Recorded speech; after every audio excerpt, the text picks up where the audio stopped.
આમાં એક અમેરિકાની ટેકનોલોજી છે કે હાથ ધોતા હોય તો આમાં તમે આંગળી ભરાઈ શકો, એમાં ના ફાવે તો આમાં ભરાઈ શકો. અહીંયા હાથ ધોવા માટેનું જ આ બોર્ડ આપેલું છે. આવી ટેકનોલોજી દુનિયામાં ક્યાંય નહીં, અમેરિકા સિવાય બીજે આપણે આ ભારત દેશમાં વિસાવદરના બરડિયામાં છે. બીજે ક્યાંય આ ટેકનોલોજી તમને જોવા નહીં મળે, કેમ કે અહીં કઈ ટેબલ, ખુરશી, કોમ્પ્યુટર, પ્રિન્ટર કઈ છે નહીં, ખાલી હાથ ધોવાનું છે. હાથ ધોતા ધોતા એમ થાય કે આ સરકારથી બહુ તકલીફ પડે છે, મરી જવું છે, તો આમાં આંગળી ભરાઈ શકો. એના માટે અમેરિકન ટેકનોલોજીની વ્યવસ્થા છે. ઘણી બધી સુવિધા વાળું દવાખાનું છે. જો અહીંયા સુવિધા આપેલી છે. આ 1 કરોડ ને 14 લાખ રૂપિયાનું, દૂરથી બતાવો ને, ઝૂમ કરો ક્યાંક, એવું સિસ્ટમ આવડતી હોય એવું કરો ભાઈ.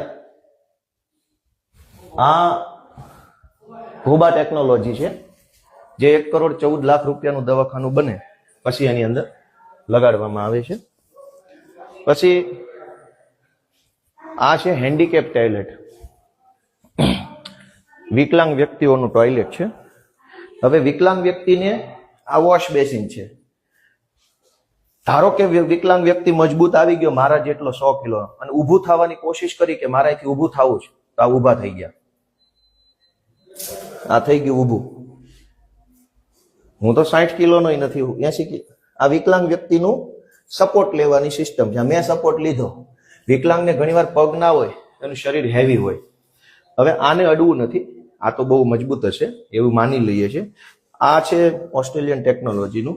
બીજું કે આ બધું તૂટી ગયેલું છે. આ બધું 1 કરોડ ને 14 લાખનું.